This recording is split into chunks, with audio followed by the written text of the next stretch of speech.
As I say, thank you all very much for joining us. One last point, by the way, we are recording this and the recording will be available afterwards. And I can see that the recording has just started. This is not a public meeting, although we haven't made anyone who receives the link can actually join the meeting. Please regard your comments as on the record. I'm doing an article in CPM magazine for this, and I am recording the session myself.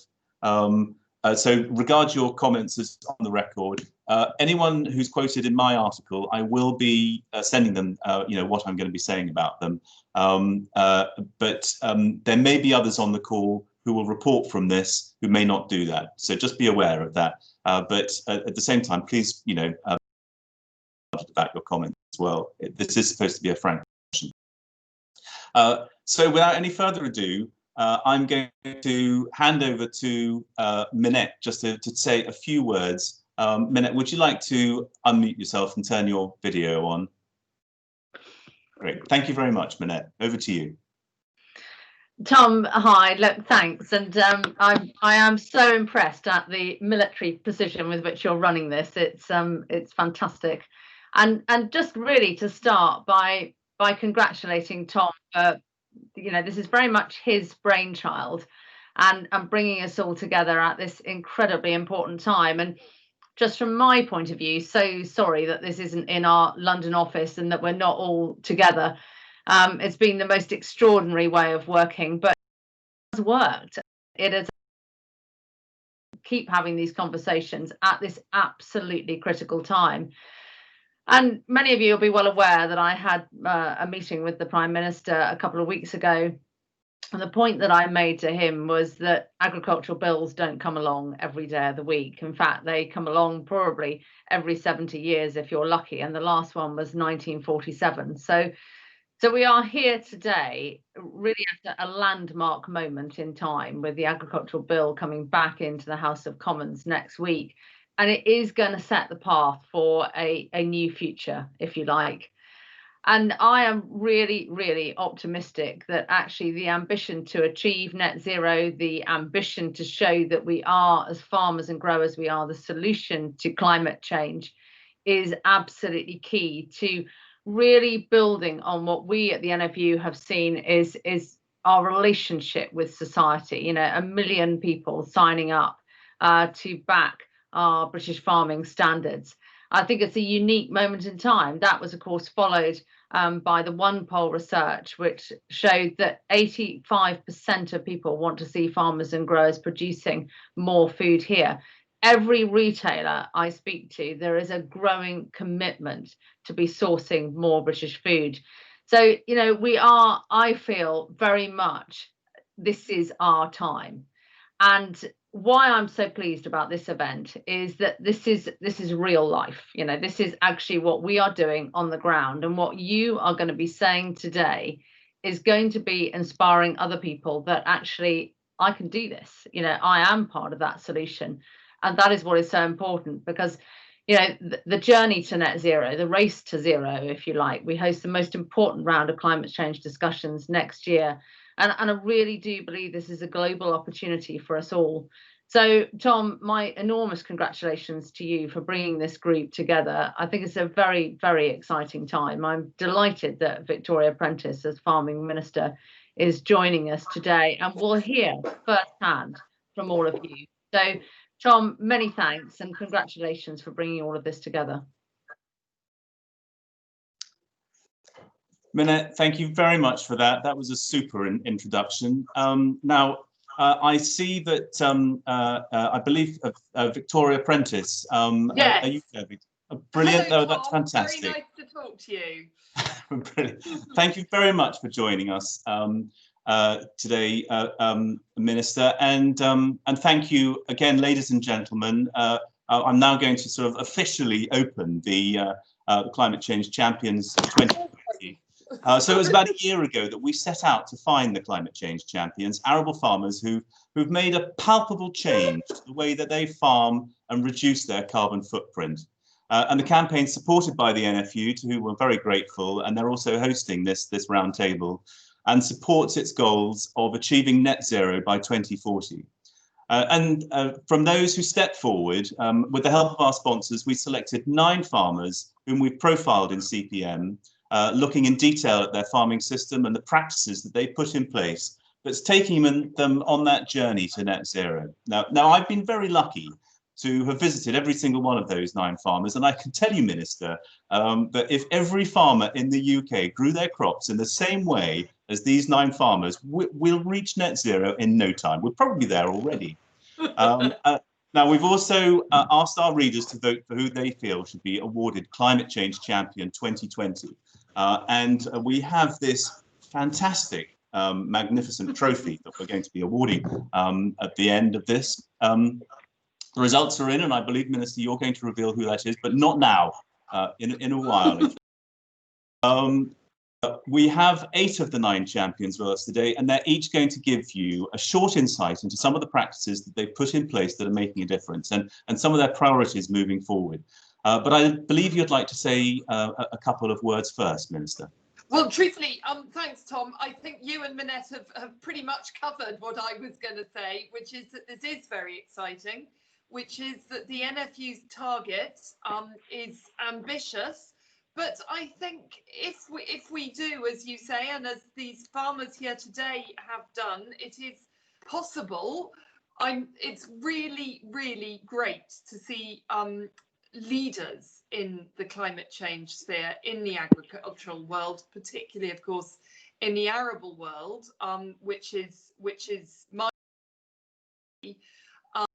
and I can't tell you how excited I am to hear what everybody's got to tell us, and of course to do the great reveal at the moment that you tell me that it's appropriate. So shall we, rather than waste time on me, shall we get stuck in with whoever's going first? Absolutely. Thank you very much, Minister. So look, without further ado, I'm going to call on Al Brooks. Al, if you're there, would you like to unmute yourself, put your video on, and let us know what you have to say? Well, thank you, Tom. Minister, ladies, gentlemen, Madam President, morning, and nice to sort of metaphorically meet you all and not quite see you all, but anyway. I realise that I've got 3 minutes to get stuck into this. Firstly and foremostly, Tom, I'm going to echo Minette's words and sort of say thank you very much for this initiative, and I am very, very honoured to be amongst 8 other of my industry colleagues who some I know, some I don't, and you know, I think it's great that we've all been sort of asked to get involved in this. I need to, before I go anywhere, thank my sponsor, Interagro, Emma, who is on the line as well, and her team have been very supportive to me and what I'm trying to do. Look, what I'm going to do is just share something with you if I can. Now, if this works, it will be amazing. Has that worked? I don't know. It has indeed. Yeah, it has indeed. Right. OK, so Climate Change Champion. Yes. OK. Crop Production Magazine. When Tom first sort of mooted this and Interagro approached me to sort of be their sponsored farmer, I sat there and I thought, well, hold on a minute, you know, really? Took a step back and looked at what we do, and actually I was surprised myself what we were doing and how we were improving without, you know, yes, of course there was some intention going into it, and of course there was some sort of, you know, there is a wish to sort of, you know, be sustainable, give environmental delivery, you know, be here for the next generation, the generations after this, and you know, it starts to sort of polarize and focus your thoughts on what you're doing. I took a step back and sort of, you know, one of my mantras in what I do is that everything must dovetail together. Every operation, every enterprise on the estate must complement and work alongside the other enterprises. So, with the help of Interagro, we put this infographic together. We have a desire to build a sustainable community, not just an arable farming sort of you know, approach. It is a whole sort of edge to edge asset approach. the infographic now, that's obviously a place close to many people's hearts in in the world, but it is the centre of our community. We opened it up again 3 years ago, and so that is why it's at the centre of the infographic. Now, what we're doing is trying to sort of add value wherever we can, from a financial perspective, from an environmental perspective. We are also trying to sort of build sustainability in every way, whether it's financial, whether it's soil, whether it's air, whether it's water, whether it's forestry.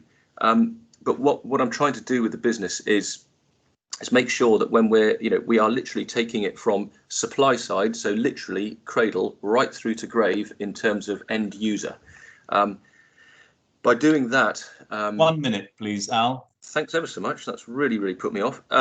So what we are doing is basically trying to link everything together. We're looking after our soils. We're trying to maximize organic matter. We're trying to, what we take off, we try and put back in spades. We're trying to change our systems so that we can be versatile, so that, yes, fine, low disturbance. Yes, we're trying to sort of make livestock enterprises as near to carbon neutral, if not net sequesters of carbon as we can. We are trying to grow our crops using inputs that are environmentally friendly, whether it's biostimulants and adjuvants that are of an organic makeup and have sort of sustainably sourced packaging.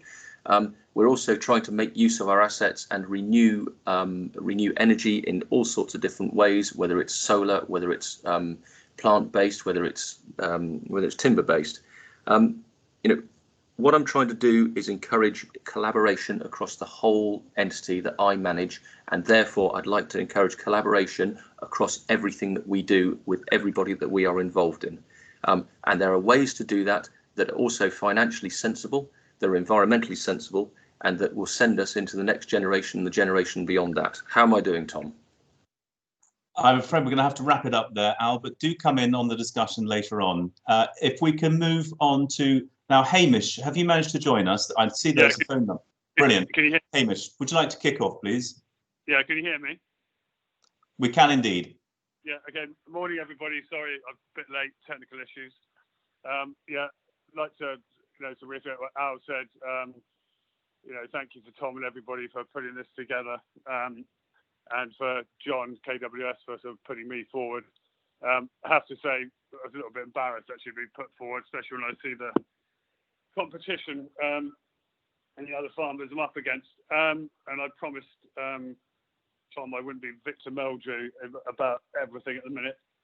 But all we've done basically to be put forward for this is what I call just doing the basics. It's putting back in what we take out.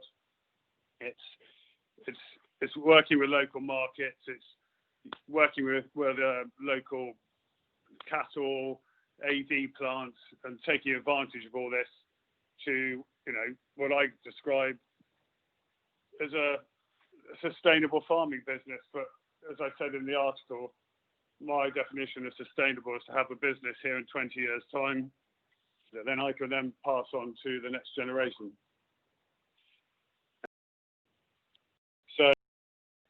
So my thoughts going forward about this, I'm not going to bang on about everything we do, but I think we've got a massive opportunity here. As farmers, we, can really I think we can sort the whole carbon issue out. And I think the government should be looking at us as the answer to the solution, because with carbon credits and everything else, I see that as the way forward to get our money back from what we're going to lose in BPS. I don't think it's going to happen through ELMS, even if we're not bust as a country by then. So I think the government, sort of big corporate companies, should be working with us to offset the carbon. And I think there's a massive opportunity here, but it's just got to be pushed and steered by the government, and actually see farmers as the solution, not the problem. I'm not going to say much more. Thank you for putting me forward, and look forward to just carrying on the discussion later on. Great, thank you very much, Hamish. That's great, and we'll look forward to talking to you later. John, if you're John Hawkins, if you're available, would you like to show yourself and unmute yourself? Good morning, Tom. Can you hear me? Yes, indeed. Excellent. Good morning, Minister. Good morning, illustrious colleagues of Carbon Rescue. Like the other two speakers have just said, I feel like quite a small fish in a big sea here. I'm just a small tenant farmer. That puts a lot of pressure on us as a small business. My 4-year-old son will not be a farmer because my landlords will get the farm back. So I could be looking at an asset stripping technique, which a lot of farmers have to do economically at the moment. We're not doing that. We're doing the opposite because often it's better to go in the opposite direction to everyone else, especially when times are difficult. So we've taken mid-tier stewardship. We've turned the whole farm, every square metre, into a mid-tier stewardship scheme and await the BPS removal in due course. It's debatable, but we think we're locking down well over 500 tonnes of CO2 a year by fallowing. We hope to lock down between 5,000 and 10,000 tonnes of CO2 over 10 years. We're 3 years in now. That'll get us to 2028, and who knows what's going to happen then. But I'm sure the government have a few plans and ideas up their sleeves as to where we as farmers will be. There's 4.6 billion from the Industrial Strategy Fund, Innovate UK. I've gone for that money in the past and not been considered a big enough business. I think that's really sad, because if the NFU and farmers actually work together, we could all have a large chunk of that, rather than BP getting hold of most of it. So there's a bit of a winner for our industry if someone wants to lead on that. And I'm too much of an SME in order to carry that out myself. We've got to do it as a team. We burn about 1.5 tonnes of CO2 on our farm for every tonne of barley we produce. That's the reality at the moment.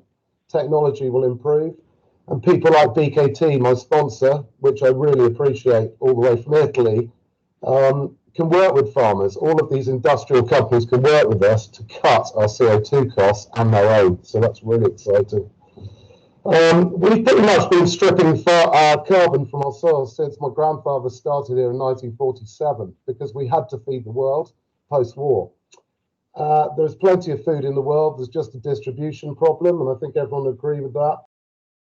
We're going to continue with some guys being really intensive, hydroponically growing, while some of us on the less quality land that was all ripped up post-war are probably going to help offset that challenge. So I would like to see farming move in two very clear parallel lines of highly industrial, offset by low input, because we can't all do it. And also competing with the rest of the world gets harder and harder as our costs go up. So thank you for the Climate Change Champion experience, Tom. It's been really good fun. And let's hope the next guys next year can build upon this and keep it going, really. There's all sorts of amazing things out there, from growing milkweed, which will produce 0.5 tonne of latex per annum. That could be used by my rubber sponsors, for example, in our temperate climate. And I think we need far more hydro and tidal. I've got biomass. It's as clean as I can get it. And we've all got different renewables, but please, Minister, hydro and tidal, let's fight back against the environmentalists, and please, let's have that sort of thing, because they can make massive bird sanctuaries as well if they're done properly. I'd say the Welsh would be pretty keen, and that's a massive project still on hold, which is a shame. And then that electric might be available for our fancy tractors, and things like that would be fantastic. Thank you, John. I'm going to cut you short there, if that's okay. Thank you very much for your contribution. Do come in later on, as I say. David Miller, are you there, David? Would you like to unmute yourself and show yourself? Yeah, hi, Tom. Great, thank you, David. Take it away. Right, thank you, Tom, and morning, Minister and fellow net zero advocates. As I understand it, the issues around greenhouse gas emissions fall into two categories. The first action required is to slow the rise in emissions, which can be helped by reducing fossil fuel use with the use of renewable energy, solar panels, AD plants, wind power, etc. From an arable farmer's perspective, we can also help by changing our cultivation techniques and by reducing our reliance on inputs with large carbon footprints, especially nitrogen fertiliser. The second, and in my opinion, more important action is to reverse the rise by sequestering carbon back into the soil. The global loss is estimated to have been 133 billion tonnes of organic carbon lost from the top 2 metres of soil since the early advent of farming 12,000 years ago. Raising organic matter levels is a priority and can be achieved through residue management as well as cover crops, adding roots and biomass, also providing recycled nutrients. Net zero for us is not a singular ambition. It will happen in conjunction and as a result of a strategic change to our farming system. This change has taken us from a crop production system based on chemicals to one based on biological processes and inputs. A change from the reliance on chemical inputs to control pests, weeds and diseases to a system that focuses on nutrition to produce healthier plants to withstand pests and diseases. Using cover, catch and companion crops in conjunction with a zero tillage approach to establishing crops encompasses many aspects of moving forwards, moving towards net zero, as well as using the principles of integrated pest management as a cornerstone of our crop production. We've seen a drop in our overall fuel use using these methods of over 30%, and nitrogen fertiliser use has dropped by 10%, and we're working towards that becoming more like 30 to 40%. And this is by encouraging natural nutrient recycling. This has helped reduce our CO2 emissions by 65% from our more conventional system of 10 years ago.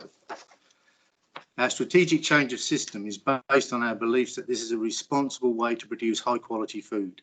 The environment gains by having more biodiversity with a better natural balance of predators and prey, which helps to control pests such as slugs and even cabbage stem flea beetle. The benefits are manifold: better water quality, less nutrient loss, better soil quality, less soil erosion, more resilient soil, as well as sequestering carbon. We cannot find a downside at the moment. We're approaching this in a very sustainable way, where each decision stands on its own merits and is not reliant on a subsidy to make it viable financially or otherwise. Regenerative agriculture. David, less than a minute. Okay, Tom, thank you. Regenerative agriculture has a lot to offer in terms of climate change, as well as many environmental benefits. And this should positively be encouraged. As a 60-plus-year-old farm manager, I am totally re-enthused and optimistic for the future. Thank you. Great, thank you very much, David. We'll move straight on to Andrew Pitts. Andrew, if you'd like to show yourself and unmute yourself. Hopefully you're the right way up now. We'll find out shortly. How do we look? No, we're still sideways. That's bizarre, isn't it? I'll turn the sort of stand the laptop. Oh God, this is weird, isn't it? Well, you're going to stick with me sideways by the look of this. I don't understand it, technology, but still.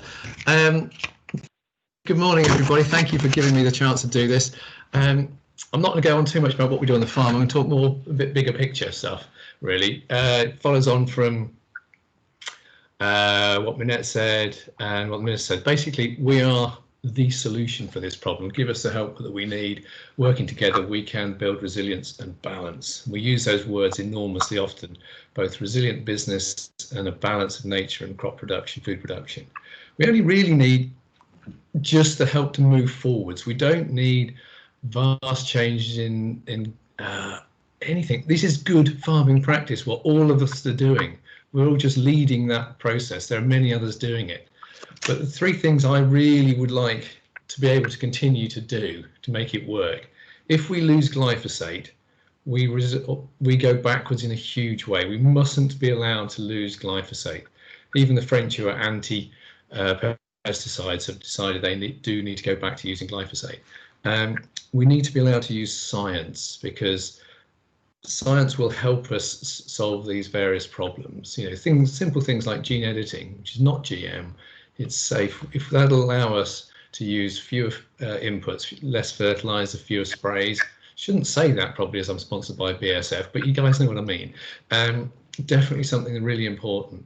And there are silly regulations in place, like we used to use a product called co-compost. It was a mixture of green composted, green bin waste composted, perfectly safe, and sewage sludge, again, perfectly safe.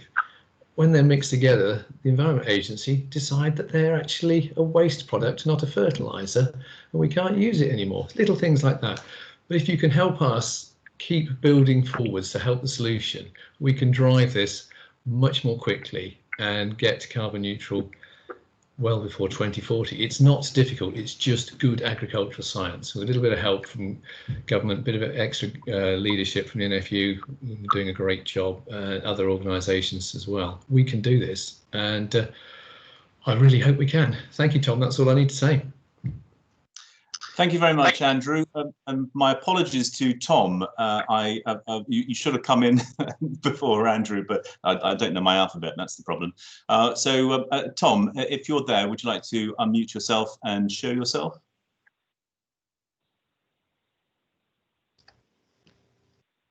Okay, can you see me? That's great. Thank you, Tom. Very good. Right, good morning, Minister, and the rest of the Climate Champion team. My name is Tom Pearson. I'm an arable farmer farming 470 hectares in South Cambridgeshire. I've chosen 3 examples of our experiences so far in the journey towards net zero on our farm. First, and Tom said I needed a slide, and I forgot to use slides, but there we are, there's the first one. A change in mindset. We adopted this early on. We ensured there's a change in mindset for the whole farming team. We have committed the business to becoming net zero by 2040, and net zero is now an integral part of our business long-term goals and core values, alongside maintaining and improving yield, productivity and farm biodiversity. We now link all business decisions and expenditure to this net zero goal, asking ourselves, does this purchase or plan or solution or method of farming contribute to our farm becoming net zero? And if it doesn't, we don't do it. We've used the Farm Carbon Toolkit to highlight areas for improvement, and from this set goals that we can measure. For example, soil organic matter, artificial fertilizer usage, successful cover crop establishment, diesel usage, and crucially yield and productivity. These goals help to motivate staff and partners in the business and keep us pushing for the net zero goal. The second one is committing to a regenerative agriculture system with almost no cultivations, year-round green cover and wide diverse rotations. This has been a gradual transition. It's not an easy thing to do. We now have 70% of the farm in this system. It allows for an immediate decrease in diesel usage as there are almost no cultivations, and starts the slow, steady journey to increasing soil organic matter and thereby sequestering carbon and improving biodiversity and soil biology so that artificial inputs, including fertilizer, can be reduced without compromising yield. The third example is current technology, game-changing ag tech and farmer groups. It's rather more than one, isn't it? We actively look for and adopt currently available technologies that help us on the road to net zero, and we're engaging in game-changing ag tech in a farmer advisory group. Examples of current technology include controlled traffic farming with modern tyre developments that collectively help reduce soil compaction and kit to apply fertilizer more accurately. I've joined the farmer advisory group of the Small Robot Company, who are my sponsors, and that allows me to contribute to shaping game-changing technologies for the not too distant future. The group of 25 plus farmers meet regularly, helping to steer and advise on developing the right robotic hardware and AI service that should significantly improve productivity and accelerate us further towards the net zero goal. An example of this is herbicide-free robotic weeding. A massive benefit of this would be controlling the herbicide-resistant weed blackgrass. This would do away with the current control measures of late sowing dates and seriously impact on yield potential, especially if rain in October and November, like this year and last year, forces to switch to less productive spring cropping. And finally, a priority for the sector, please, universal food labelling with a clear sustainability metric. Thank you. Great, thank you very much, Tom. That's super. We'll move straight on to Clive Pullin. Clive, are you there and available? Good morning, everybody. Can you hear me? Yes, we can. Right. Good morning, everybody. Thank you for inviting me, and pleasure to meet you all. I'm not the best public speaker, but I've been persuaded to come along. I am going to give you a background of what we have done here over the last 16 years. We run a mixed farm producing a lot of food, employing 10 people. I produce 2.2 million litres of milk, 90 tonnes of sheep meat a year, and 3,000 to 4,000 tonnes of cereal. My goal is to be part of this carbon challenge, which I've seen coming for a long time, is to remain profitable, keep the carbon in the ground and not to import it wherever possible. It's been a whole farm approach, as per my other colleagues this morning have spoken.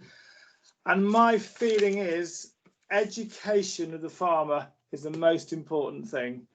And farmers need to go and visit other farms, and they need good leaders. I've been very lucky to visit many farms around the world, and I've also been very lucky to have a chap called Simon Bateman, who's my catchment sensitive farming officer in my district, who has been brilliant at showing us new ideas and getting one-to-one advice. I've also been very lucky with my sponsor, who's knows I don't like public speaking, but put me forward. Fendt have been so incredibly helpful in getting the technology on my farm and for my staff to understand it, which is half the battle. In 2012, I started using them, and by the end of 2013, we were all educated. And it's quite difficult because I do employ all levels of staff from all countries and all ages. And we have managed to save so much fuel that they actually pay for themselves against the other machines. Here, we do now have moved to low disturbance tillage, zero tillage. 7 out of 8 years, I've managed to achieve it, but not for maize. As one of our previous speakers said, we could not manage to keep this carbon in the ground without Roundup.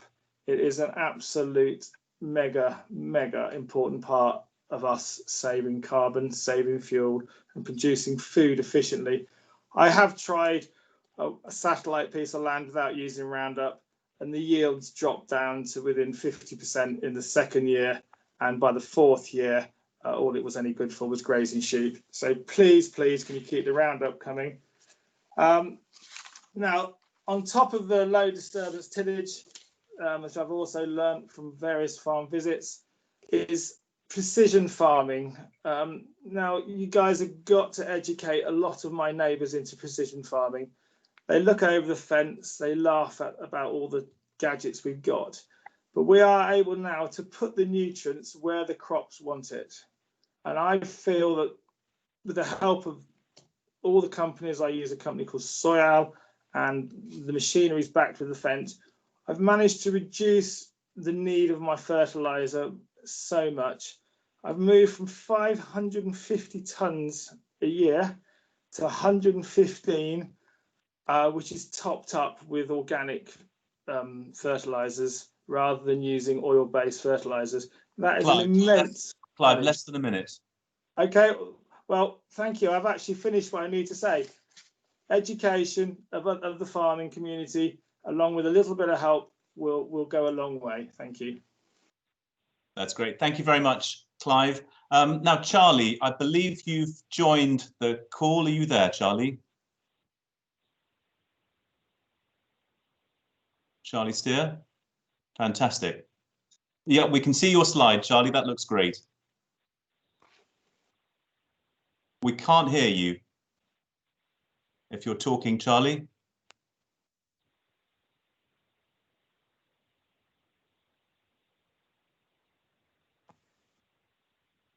No, we can't hear you, Charlie.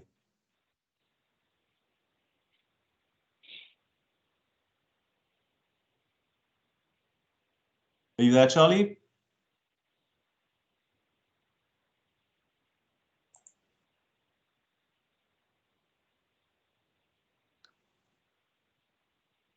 Okay, well, sorry, Charlie. What we're going to have to do is move on. I'm afraid. Unfortunately, we can't hear you. Probably the best thing to do, if you can ring in, and we'll bring you in a little bit later in the call. Hello. Oh, Charlie, fantastic. Okay, take it away, Charlie. Yeah. Hello. Yes, take it away, Charlie. Go for it.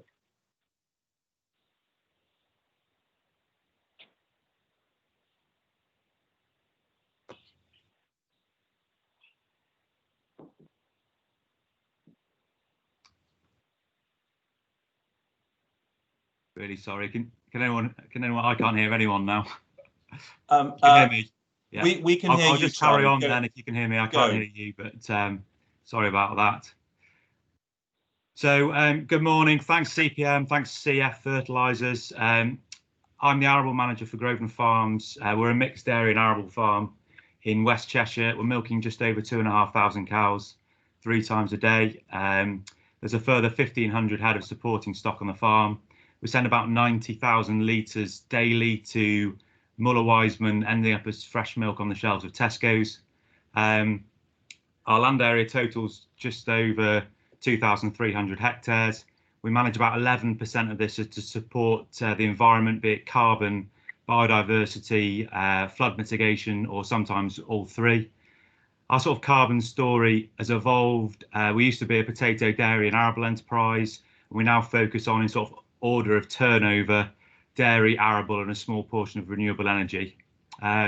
So our system sort of relies on the principle of land sparing and optimising the varied quality of land we have here in the sort of Cheshire Wales border. Our productive land is used to best effect and does produce some respectable yields. And it's through the collection of data on the farm and precision farming we can identify our most productive area and then get the best from them. So to do this, we're using all the tools that some other people have mentioned at our disposal. Carefully tested organic manures, of which we have a huge quantity of, some high quality low carbon fertiliser and other inputs from companies that share our values, some of which are sponsors. CFN Min service has been a real game changer for us, provides a great example of us allowing to optimise our fertiliser inputs, taking into account the fertiliser applied from our organic sources, what's in the soil and then what's in the crop. We then tailor it to produce quite an efficient production system, we believe. Yield has to remain paramount on our most productive land and in the dairy unit, as carbon and financial cost per unit of output dilute with yield. And I think this aligns with the NFU's net zero productivity improvements. So our reduction in carbon from milk production was 1.22 kilos of carbon per fat and protein corrected kilo of milk. We're now down to 0.86 for 2020. So this has reduced our CO2 emissions by over 11,000 tonnes per year. I'm not thinking the increments of improvement will carry on as they are, but we've calculated this using Scotland Rural College's AgriCalc, which is actually independently verified to British standards, which I think is quite important when some of these carbon tools have to stand up to external scrutiny. Charlie, the spared land, you can hear me, we're striving to optimise for biodiversity, carbon capture, water quality improvements, and countryside stewardship we use as the vehicle for this at the moment. And we're managing our hedgerows and woodlands. And although not currently recognised as carbon sequestration, I think that's a key point for the Minister, is that we'd like to see the carbon budgeting and accounting change so we can take soil carbon increases, hedgerow, woody biomass and woodland into the calculations when we're talking about sequestering carbon on farms. Currently, our scheme using short rotation coppice to capture nutrient flow on the farm, provide fuel and carbon capture are in our sort of initial basis to have a look at. I think personal passion of mine is the circular economy, and I think that's driven a lot of the savings we've seen on the farm. So we're using a holistic approach to design out the waste of not only pollutants but also our time, fuel, etc. from the farming system, and we're keeping products and materials in use whilst sort of regenerating the natural systems that underpin farming. I've mentioned the crops we grow. We consider the land use and soil type, promote a rotational diversity, and 22% of this farm floods. The most sustainable land use is probably grassland. It's ensiled and included in the dairy ration. Also, other areas are managed for species-rich grassland, which are sequestering carbon as well. Importantly, food waste included as 20% of our ration for the dairy, and that's converted by the cows into affordable, healthy, low-fat, high-protein feedstuff for human consumption. I think finally, because Tom's probably going to try and get me to wrap up even though I can't hear you, we're increasing our soil carbon. We've gone from, if you relate it to organic matter, 5.25 to 5.53 in just 3 years, which I think is quite good. I think they've got 4 points to consider. I'd like to see a national commitment to the circular economy along with carbon targets. Farming plays a key role in this, both in carbon and circular economy principles. And some policy, as Andrew mentioned, around the treatment of waste needs to change. A mindset change been mentioned already, and I think, you know, to embrace the complexity of these systems, we need to look at other farmers, which has been mentioned already, and make sure that we don't sort of oversimplify our systems. We need to adopt the scientific and technological advances that complement natural systems, which I think we're trying to see in place, and we need to embrace the diversity, and that was de-risk our farming businesses and make them more sustainable. Thank you very much. Great, thank you very much, Charlie. If you can hear me, if you could unshare your screen, please. Take down the slide that you've got. Thank you very much, everybody. Thank you very much to all of the farmers for their contributions. And I think you can appreciate, Minister, the depth and breadth of the talent and experience that we've got within our industry. And that surely must be a standard worth putting some legal protection on against dodgy trade deals, I would have thought. Now, it's the time we've all been waiting for. One of these lucky champions will shortly be receiving this magnificent trophy, and will be and we're going to be shortly awarding that trophy and the accolade of Climate Change Champion 2020. So I'm just going to quickly share my screen. Bear with me. Hopefully we can see the glorious trophy on the screen there. So, Minister, over to you. Yeah, brilliant. Can I just say what I wrote down for my list to take away, because that was incredibly exciting as a quick cant around the country. Various things, but highlights are gene editing, hydro, labelling, education of the farming community, different sorts of cropping. I wrote various notes, waste management, carbon budgeting changes, absolutely not easy, but we need to tackle. And I've underlined 3 times, so messages received and understood. Thank you enormously to Al, Hamish, Nigel, John, David, Andrew, Tom, Clive and Charlie. We know perfectly well in DEFRA that being a farmer and being an environmentalist is very much one and the same. But one of you said that you were re-enthused and optimistic, having been part of this, and that is very much how I feel, having just spent half an hour with you. That was a really, really helpful thing to do. So thank you to everybody that put it on. We have only one winner, and that is Al from Hampshire.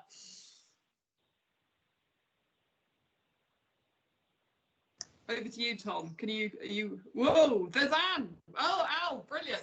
That's very good. Well, congratulations, congratulations, Al. At carbon capture than we are at tech, is all I can say. Well, congratulations, Al. Thank you very much. Minister, thank you. I don't think. Yeah, I think it's very I'm very honoured to be nominated the first champion. I have to say, however, that I am in some pretty serious company with my industry colleagues, and listening to my colleagues, I think we should all share the award. I think, you know, it's very much a team effort. I couldn't have done sort of the bits and pieces that I have been doing today and have been on my little journey without Interagro. So thank you very much for that. I've just actually had our estate-wide report come through while we've been doing this on our sort of carbon calculation, our carbon accounting. And as an estate, statewide, we are sequestering 1,806.74 tons of carbon per year. So we are actually that's fantastic, Al. Al, conscious that we've run over slightly. Thank you very much, Al, and congratulations. Minister, I know that you need to rush off to another meeting. Thank you very much for joining us. I hope it's been instructive, this session. I hope you know this is that you've picked up that this industry is more than capable of meeting net zero. That some of the practices that you've seen today, they're not rocket science. It's what a lot of farmers are doing. We can achieve net zero, and we can do it well, provided we have the right support. Thank you very much for coming, and look forward to seeing more of you. Anyway, on that note, I'm going to open up for the next stage of the discussion. And Minette, if you would like to, let me just remove my screen there. Minette, thank you very much. I'm sure you were listening to what was going on there. What I thought we'd do now is just have about 15 minutes of a discussion. And it's really a question of you know, anyone who wants to make a contribution. This is the farmers only at the moment, please. Then please put up your hand, and that's the little hand in the right hand at the top of the screen. If you want to make a contribution, please wave your hand so that we can see you. And I can see that Andrew has already waved his hand. So Andrew, if you'd like to unmute yourself and make a bit of a contribution. Hello again, still sideways, no idea how to work this technology, bizarrely. I've used this platform dozens of times, but God knows what happens. Tom, I'd like to invite everybody here to the Grange for a meeting outside in the spring, because it's going to be outside. We should be safe. If we can't go to Al, who we'd actually all rather go to, so if Al isn't in a position to host us all, please come here, because we all need, all 9 of us, plus Minette if you're free, and indeed the Minister if we can get, or preferably George as well, because we have got a cohort here that can help change agriculture. You've set up a great initiative. It will be brilliant to carry this on and bring others along for next year's gang. Don't know what anyone else thinks of that, but I'll sign off and see. I just think we need to stay together and do something good here.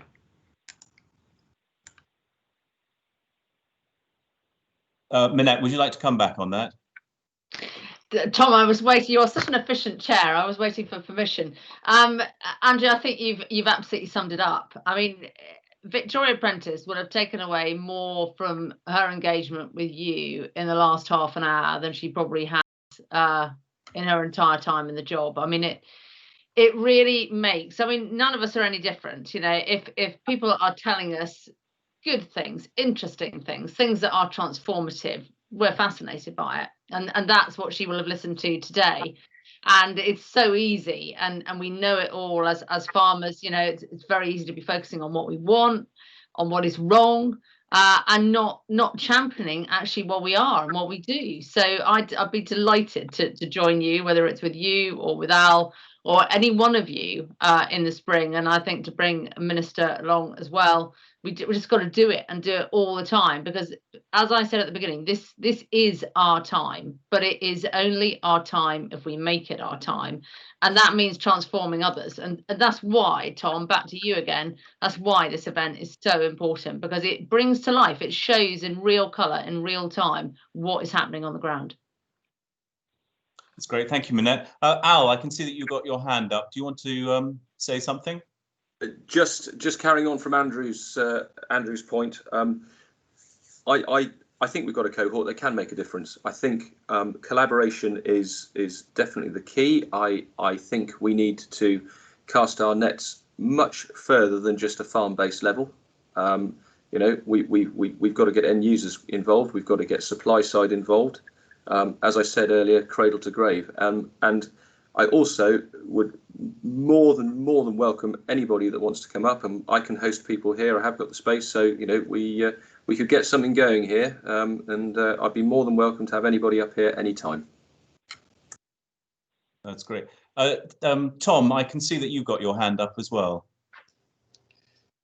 Hi, yes. So I just my first point was really about, if you remember, about a change in mindset, and I just sort of really wanted to push that point through. Just in our farm, it's incredible how as soon as you engage the concept of net zero, you know, I've got older guys who are difficult to change in their ways, but they start talking about how they want a better planet for their grandchildren, probably because their grandchildren are being taught in primary school and mentioning it every time. And then the younger apprentices and stuff, you know, it's all very much a sort of millennial thing that people are very interested in. So, you know, as soon as we did that, everyone suddenly sort of came on board. It's in a way, it's such an easy thing to pull people on board with because it's such an important issue.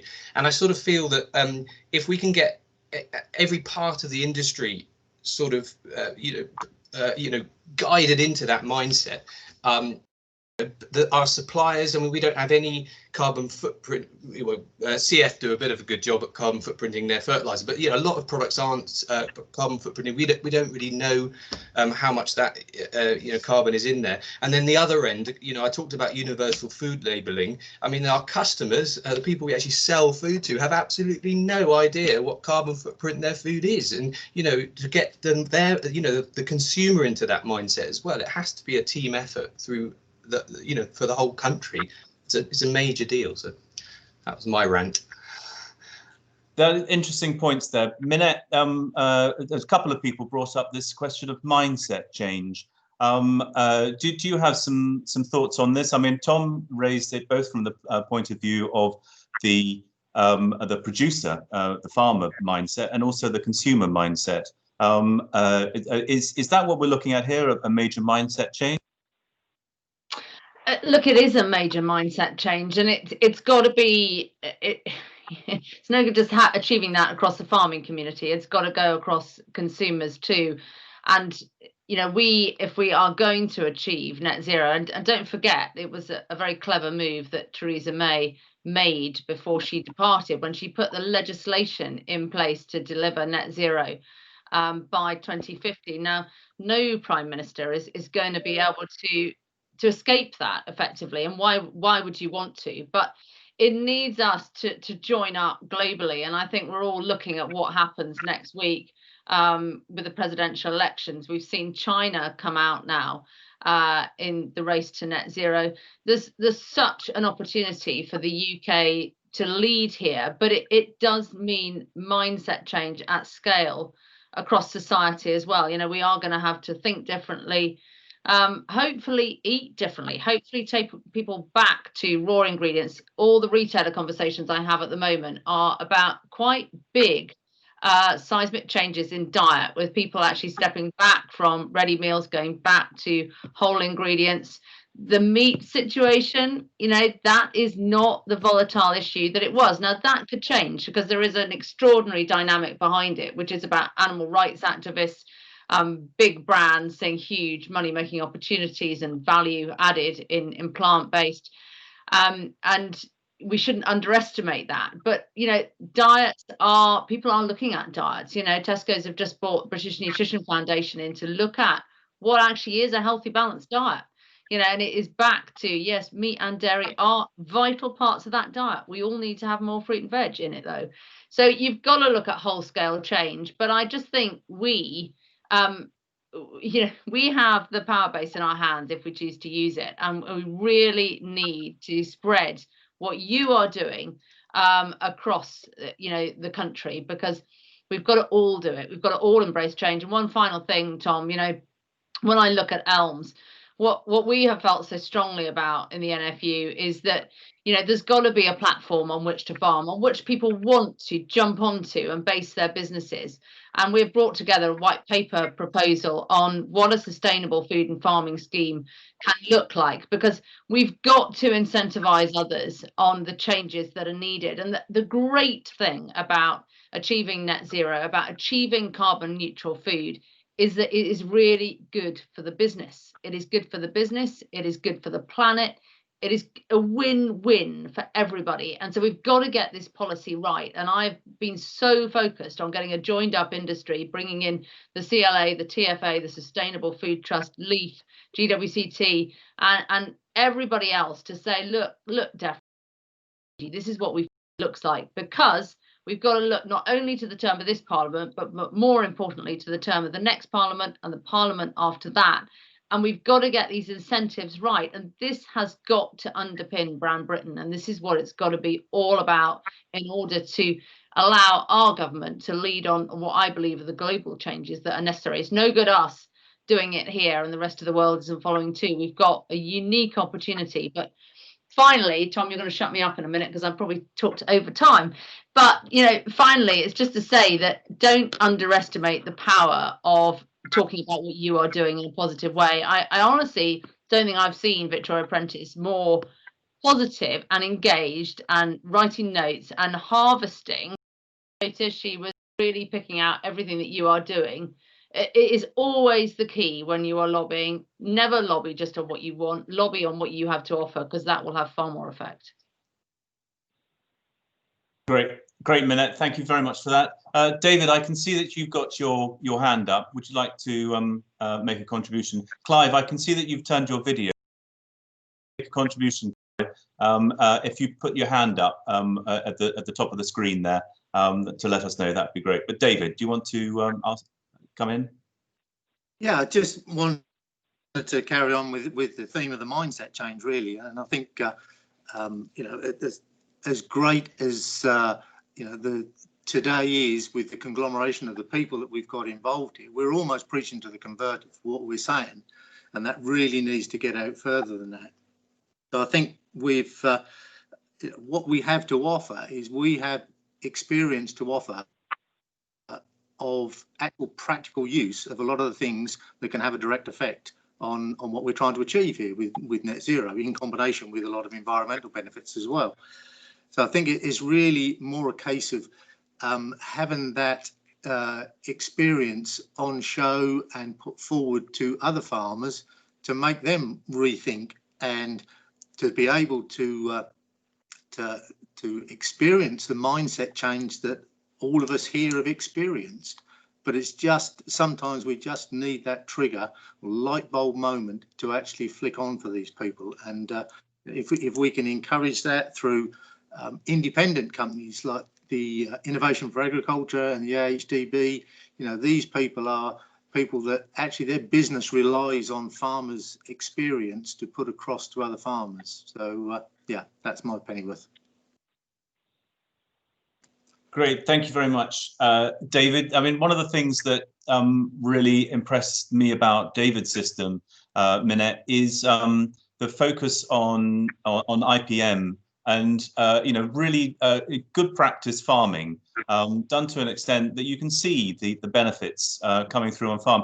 This is, as I said earlier on, this is not rocket science. So do you think we're doing enough as an industry, Minette, to promote the good aspects of what we're doing? We're constantly beaten over the head about species loss and habitat loss and so on.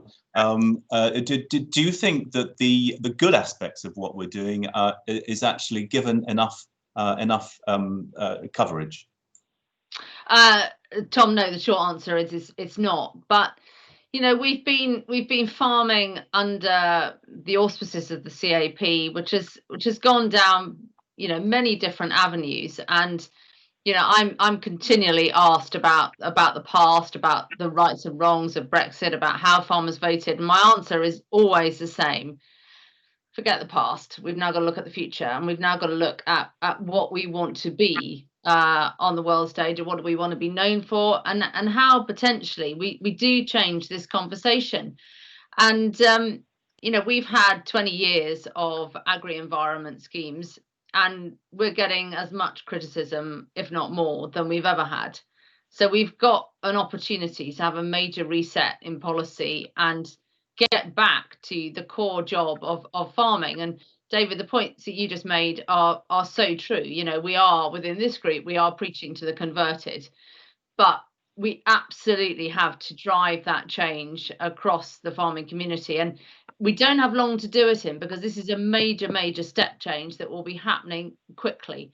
And ultimately, you know, whether people like it or not, UK Treasury has been wholly opposed to direct support. It has been determined to bring it to an end and it is coming to an end, and we are going into a transitional period. Now, there's another big conversation to have about risk management, about volatility, and how we shore that up. And that is not what today's discussion is about. But ultimately, we have to look to those step changes and all the points that David made in his presentation about reducing his cost base and reducing his footprint.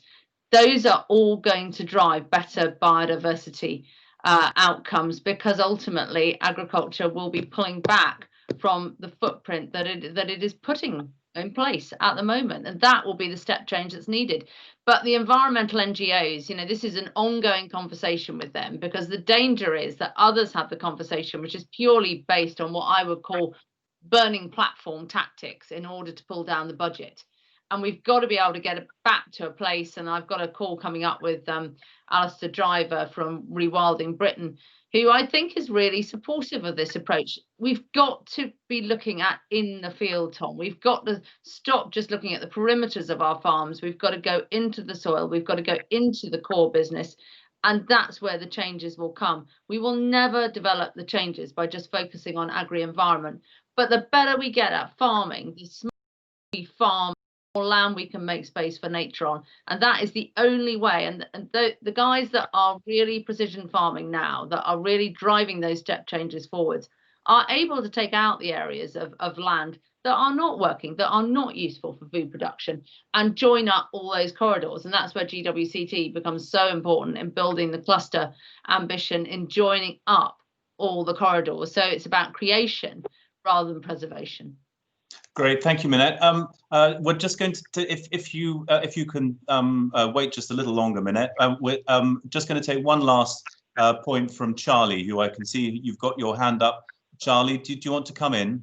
If you can hear me. Yeah, have you got me loud and clear this time? Brilliant. Yep, no, that's great. I think to pick up on a few points that people have mentioned. Andrew mentioned labelling, and then how the consumer is going to understand the carbon in their food. And I'd like to sort of put it as a question to everyone else as much as a point, but are we going to have a recognised method of carbon budgeting on farms? There's lots of people touting it as their own business model, but you know, is there going to be an internationally recognised standard for carbon budgeting on farms? I feel is as important as our financials, and definitely mirrors our performance here. As we've reduced our carbon, we've reduced our costs. So as you've alluded to, Minette, it's a win-win from that point of view.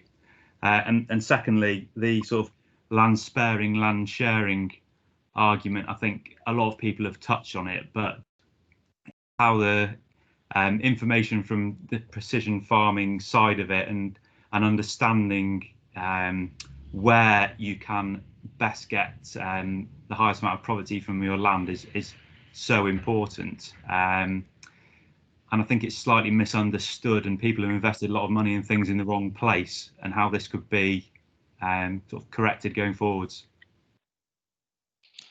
That's a couple of really good points there, especially on the carbon accounting tools, and we're actually going to lead into that shortly. Minette, I'm aware that you're looking to go shortly. Did you want to say a few words just to sort of conclude before you leave? Well, I think actually what Charlie said is a good place for me to finish on, because Charlie's absolutely essential that firstly this doesn't become competitive. We had quite a challenge with antibiotic usage. That didn't become competitive within retail, and it still has moments of getting competitive, but on the whole the response that the industry took to reboot and reinvest in rumour responsible use of animal medicines actually saved the day, because it brought everything together. One of the next steps, particularly Broadacre, is evidence-based, and owning the evidence base and being able to use it. You know, there will be labelling is fine, but you've got to own the evidence base. And to your point on carbon budgeting, it's got to be globally recognised. That is absolutely key, because the worst thing we do is tie our farmers' hands with recognition and what is needed, and then we import and we undermine underneath. So it's got to be globally recognised. On the labelling point, I am keen. I would love to think that in a period of time, it won't be now, but in 5-10 years' time, there is of Food Act that actually does lead this whole scale approach onto what the whole labelling should look like. Because the danger is, again, we focus on, when we talk about labelling, we are actually focusing on retail, which is only half the market. Retail is incredibly transparent. The big dangers at the moment with trade with other countries, of which agriculture is a huge part of those trade deals, is out of home. Is procurement, which is £4 billion worth of the market, our schools, hospitals, and so on. And it is our restaurants, hotels, and bars, which at the moment is just an unknown territory, and nobody knows or has a method of being able to check out whether that is honest. So we have to go into this in a very, very constructive manner, with government absolutely joined at the hip with us, so that we get this right. And the global recognition is key before we implement stuff into this country and actually disadvantage our farmers. Because what I'm conscious of in all of this is that we focus on future policy, we focus on the future of the budget. Actually, what we really, really, really have to focus on is the market. And whether that is, the comments that were made earlier about milkweed and latex, sustainable fibres, of which we're insulating our buildings with, which we're using in our clothing, whether it is the food that we are eating, whether it is the energy, we are the solution to growing stuff on the earth rather than mining out, which we cannot keep doing. We cannot keep on of the center. We've got to grow things sustainably on it in order to live better. And that's the opportunity, I think, of our time. So I'm just enormously grateful, Tom, for the chance to speak to you all today. And I think every single presentation on here was inspiring. We now just have to work together to make it happen. And I'm so pleased that the NFU has been able to be a part of all of this. I think this should absolutely be an annual event. And I think we shouldn't just keep it to once a year. We need to build on this conversation every single day of the year and lead the transformation ourselves from the farming point of view. So it's just to say very well done, huge well done to Al. And Tom, thank you for bringing us all together and for chairing it with military precision that I have not seen before. So thank you. No, thank you very much for your kind words, Minette. And thank you very much for not just for attending, but on behalf of all of us and behalf of the whole industry. Thank you very much for your tireless efforts, and especially when it comes to climate change. It was you who stood at Oxford and put down the gauntlet. And you had the most tremendous response, not just from industry, but from NGOs in every single aspect. You took the initiative and you're leading farming forward, and it's fantastic. And I hope that what we're doing today is part of putting that vision into practice. So thank you very much for everything that you've done. Thank you very much for attending today and for your kind words. And I know that you've got other things to rush off to. So we'll say goodbye. Thank you very much. Yeah. Tom, thank you. And thanks, everybody. Thanks so much. Moving on, let's open it out a little bit more now. Matt Cully, I hope you're there. Are you, Matt? Do you want to reveal yourself, Matt? Yep, I'm here. Oh, brilliant, fantastic. Matt Cully, I'm sure everyone knows Matt, the chairman of the NFU Combinable Crops Board. Matt, we're now going to go open it up to the wider audience. So those designated speakers, if you like, and we're going to we've got a program. We're going to sort of start off talking about transparency and carbon accounting, and Charlie brought up some very interesting points as far as that was concerned. We're going to look at stakeholder engagement and supply chain support. We've got 8 companies represented here today. I'd like to hear from you, your views on how you can help farmers in this transition towards net zero. The role of government and policy in driving forward net zero. We heard a little bit about that.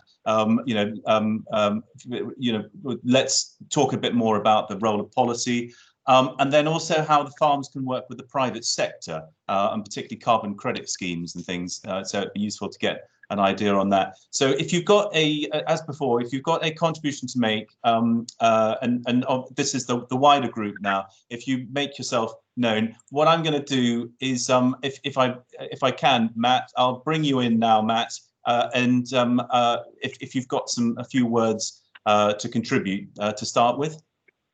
Well, yeah, firstly, I'd just like to say how excellent I think the morning has been so far, and credit to everyone involved, and congratulations Al Brooks, who isn't far from me in Hampshire, and but yeah, excellent contributions from everyone. So it's been fantastic so far. I think I'd just like to open up by sort of inviting some comments. Really, something that I think isn't being considered too much at the moment, and it's carbon sequestration of our arable crops, the storage of that carbon and the release of that carbon. And I think that is a question to be had, and a conversation to be had from industry leaders outside of the farm businesses, because I think contributions from those industry leaders will be key going forward. How it relates to government policy will be interesting, and I think that the capabilities and the limitations of ALM schemes, when it comes down to what they can deliver with net zero, will all depend on budget and how budget drives engagement from farm businesses. So I suppose really, Tom, if I could open up that question first, and anyone has got any comments on that, that'd be great. Thank you, Matt. I noticed that Emma, you've got your hand up. I know you've got your hand up as well, Mike, but I know that Emma, you had a point to make about transparency and carbon accounting. Do you want to unmute yourself and make your point? Yeah, good morning, everybody. My name's Emma Ralph, and I'm Managing Director at Interagro, and we specialise in manufacturing of adjuvants and biostimulants. Now, really starting this quite inspirational journey actually with Al Brooks, it started making me think, as a sort of a business leader in the industry, that actually it's not really a level playing field at the moment. And, there are various different, when I started looking into, carbon accounting for our particular business, there are so many different sort of carbon tools out there, and not all of them are running to the same criteria. Not all of them, you'll get the same result at the end of it. Now, I think this is a very, very good opportunity from this platform we're at the moment, is to really start defining what criteria we're actually looking at and how can we take this moving forward and have a much more joined up approach, a collaborative approach across all industries. Because as a manufacturer, we are supporting the farming community with providing sustainable, environmental friendly operating products for the farmer. And in return, the farmer is supporting us as well. So we're really looking at, for me, is really trying to find a transparent way of moving forward with regard to the type of data capture that we're actually looking at all stages in the industry. Great, thank you very much, Emma, and for really good points there about this. That there are a plethora of tools out there to measure carbon footprint and so on. Mike, I can see that you got your hand up. Do you want to come in now? Thank you, Tom. It's really to follow up what Charlie and Tom said, and you've mentioned, and Emma just now.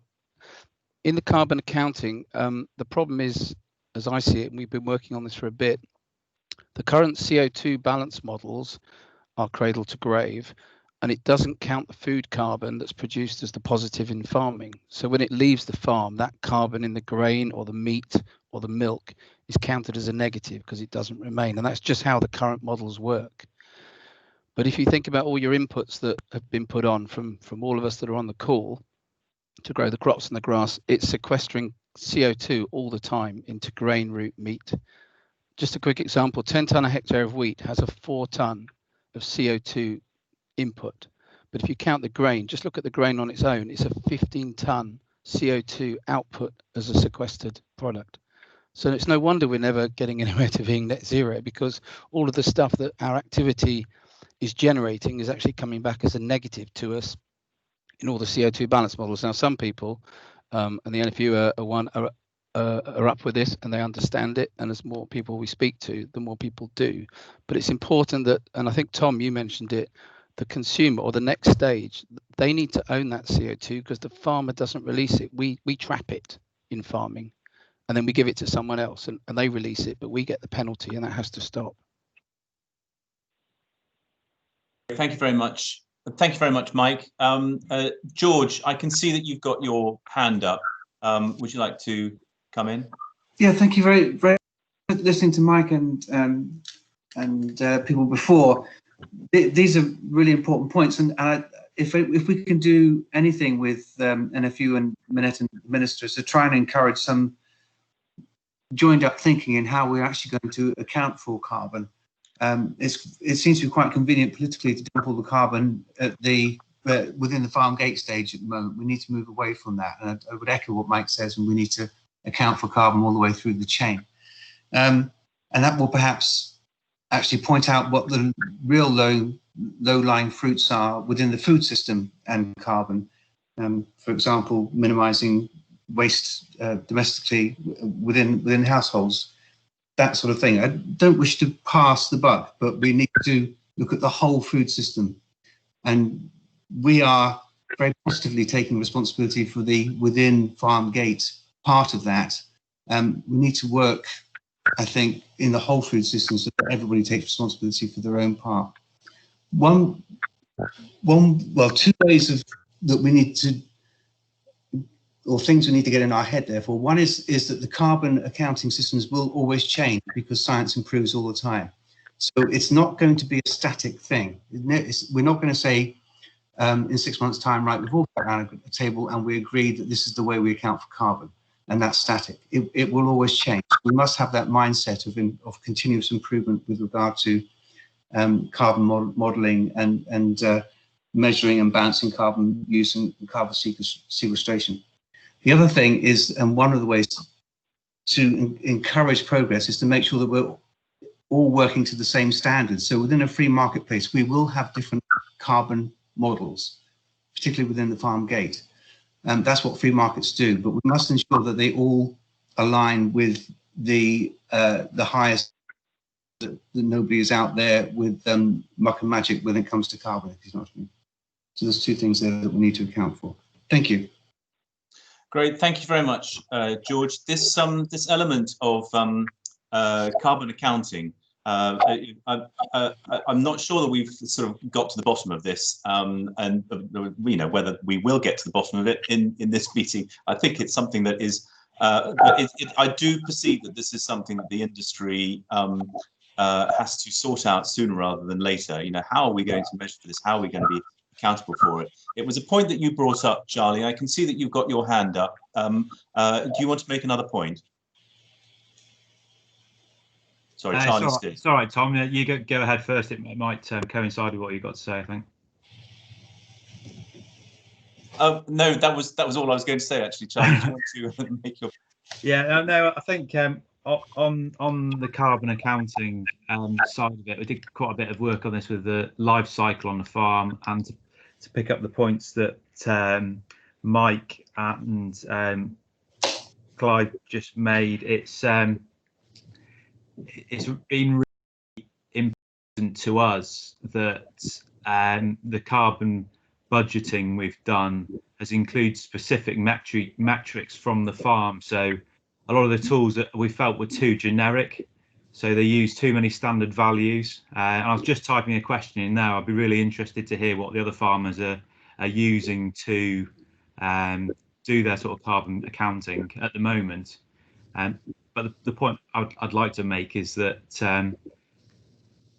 I think actually having specifics for your farm data in the carbon budget is really, really important, because it drastically alters the way which these carbon models look, and some of the generic ones I think should be made very clear that they're not sort of recognised to an internationally recognised ISO standard. Some other people might have a different view on that, but I'd be interested to hear their point of view.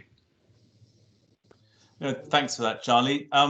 Tom, I can see that you've got your hand raised. Have you got a point to make specifically on this carbon accounting aspect? Yes, I suppose I just hear in the wings really about the enthusiasm for private investment in this, and you certainly see examples of it in America and more recently in Europe. And I think Britain's maybe a little bit behind here. And actually, interestingly, that is often linked with biodiversity as well. And I just sort of wish that there was a bit more support for some slightly more sort of pioneering groups of farmers to be able to create that package that a private investor wants to invest in. Because ultimately, if you can create a package that actually proves where your baseline is, how you're going to measure it, and what you want to be paid for it. Well, if the private investor says, "Great, fine, I'm happy with that, the current technology on how to measure it and what your plans are to measure it, and let's get going." I mean, those sort of examples for a few people to commit to those sort of pilots, as it were, I feel would maybe get the ball rolling a bit more, rather than sort of waiting for a very, very long government decision. And waiting for the ultimate tool that will maybe never happen. Great, thank you very much, Tom. We've got a slot towards the end talking about private investment and what the private sector can do. So let's keep our powder dry as far as that's concerned on that particular bit. Mike and Emma, I can see you got your hands up. I just want to bring David in. But before I do, David, you put your hand, you're still there, sorry. Before I do, just want to, Martin Hamer had a point here. Is there a discussion to be had regarding the nutrient density of food, which does reflect the production system used and be possibly more environmentally friendly? Martin, if you want to make a contribution, put your hand up. But in the meantime, let's just hear from David. Yes, just really on carbon calculators, we've used a couple on the farm here, which have come up with results that are too apart to really understand which is correct and which isn't. So I think certainly from our personal point of view at the moment, we are looking at the big carbon issues on the farm, which really are fossil fuels, and also on a positive side, organic matter. So rather than bog ourselves completely down with understanding the carbon footprint one chemical over another, we're still just basically looking at the really big picture stuff until something that's recognised across the industry comes along. And if I might just jump in with the comment on nutrient density, yeah, we think that's something that is really another positive to regenerative agriculture, and we're hoping that there'll be some proof that it is actually correct, because I don't think there is at the moment, that having a better, more biologically active soil can produce better plants and thus better food. Great, thanks for that, Dave. That's a really interesting point you've raised there, and leads quite nicely into Martin. You had a point about nutrient density. Do you just want to explain a little bit more about what your point is, Martin? Yeah, thanks, Tom. Just to sort of set the scene, although my day job is to be in charge of Fendt in the UK and Ireland, I'm also a farmer in a very small scale. And I suppose I made the ultimate diversification when my father said, did I want to take on the dairy? And I said, no, thanks. I'll find a job somewhere else. So the farm has turned into evenings and weekends work. Perhaps I've got my farmer's hat on now up with this comment, in that I looked at the carbon calculators because I did think maybe I should apply to be a carbon champion myself. But obviously in the present company, I'm glad I didn't. But my carbon footprint using various tools came out quite well until I added in fertilizer, and then it turned into a complete disaster. So I note, and in unison with with the others on the call, that that's very difficult to factor that in. But I did then look at, well, how would I limit that, or how would I cut back my fertilizer usage? I don't want to go back to the dairy. I'll leave that to Clive Pullen and others in the dairy industry. But obviously growing more grass would help me. And then I was interested to look into the role of what is it? The fungus that lives in the soil, which actually makes the nutrients available to a plant. And on reading further, found that they actually help significantly in capturing CO2 and also contributing to food which is more nutriently dense. And I thought, well, crikey, there's a win-win. Fertilizer, sorry, CF, improve my carbon footprint and provide food with a better story, and arguably healthier for the environment and the end user. So I just thought that was a sensible comment and an interesting thing to discuss. Great, thank you very much, Martin. John, I can see that you've got your hand up and would like to make a point at this point. Do you want to, John Burgess, that is. Yeah, thanks, Tom. It's very simple, sort of from the plant breeding side of things, is that we as breeders producing the crops look to the agri-environment in which to select. And the problem I see is that I don't think there will ever be a global standard for carbon accounting. There will be too many schemes, and it's therefore difficult to actually have a net delivery of the true reduction which we want to have. So I had a slightly controversial idea, which is a nitrogen tax. So if you say that nitrogen is by far the biggest source of carbon emissions going into agriculture, if you then tax that at source, what would then happen is high users of nitrogen pay more into the system, and that money is then recycled back to farmers who can deliver reductions. So the analogy I would use is a bit like the Road Haulage Association. They have a vested interest in burning less diesel, and what you've seen is you see these streamlined vehicles with reduced speed limits, and that is a direct example of the industry having almost forcing to adapt to a government policy. So a nitrogen tax, as bizarre as it sounds, would also put the UK ahead internationally, because other governments around the world would say, okay, we will also implement that. And the idea is not that new. It's already being discussed in Germany. So that's just an idea I wanted to put onto the table. Okay, thank you for that, John. Now, George, I can see that you're unmuted, but you haven't put your hand up. I feel that since the question of a nitrogen tax has been raised, you might want to come back on that point. Would you like to just very briefly, thank you. It's something that's been around for a long time, actually, over a decade as a concept within DEFRA and UK government. There is a nutrient panel which DEFRA is just setting up. It's going to last 16 months, and it's going to report to government on all things nutrient, not just inorganic, but organic as well, and impact on the environment in terms of clean air, clean water, and greenhouse gas emissions. So I'm sure it will raise its head again. Yes, it is something that the Germans have considered, something that the Danes have considered as well.